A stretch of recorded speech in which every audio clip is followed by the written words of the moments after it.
এখন দেখুন এই বিষয়ে তো কোনো সন্দেহ নেই।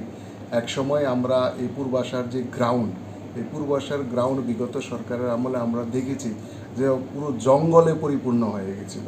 আর সেখানে শুধু যারা নেশাগ্রস্ত যুবকদের এবং গ্রুপদের আড্ডা ছিল।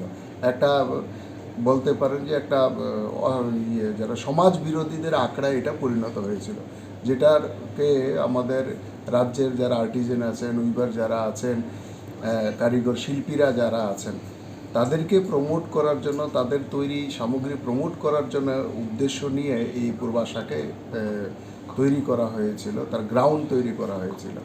কিন্তু বিগত সরকারের আমলে এটাকে একটা অসামাজিক কার্যকলাপ যারা করেন সেই সমস্ত গ্রুপের একটা আড্ডাখানা বানিয়ে দেওয়া হয়েছিল। আজকে সেই জায়গা থেকে তুলে এনে আমরা শুধুমাত্র পূর্বাশা শুধু নয়, এখন নতুন নতুন জায়গায় আমাদের দিল্লিরও যে সেন্টার আছে সেটাকেও আবার আধুনিকীকরণ আমরা সেখানে করছি। মুম্বাইয়ের মতো জায়গাতে আমরা এখন আমাদের নতুন স্টোর খোলার আমরা চেষ্টা করছি। আমাদের ত্রিপুরা রাজ্য বিভিন্ন আমাদের যে এয়ারপোর্টে আমরা অলরেডি জায়গা পেয়ে গেছি, সেটারও কাজ চলছে, সেখানেও আমাদের নতুন স্টোর হবে।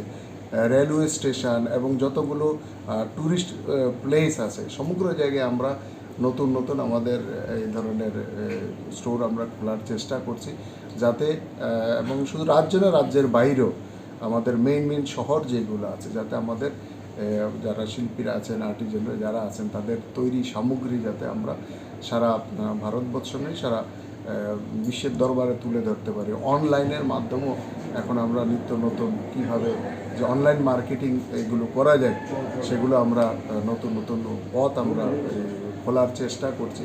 আগামী দিনে আমাদের যেটার জন্য ত্রিপুরা পরিচিত ছিল, আমি আশা করি আবার সেই জায়গাতে আমরা এই শিল্পে ত্রিপুরাকে এনে দাঁড় করাবো।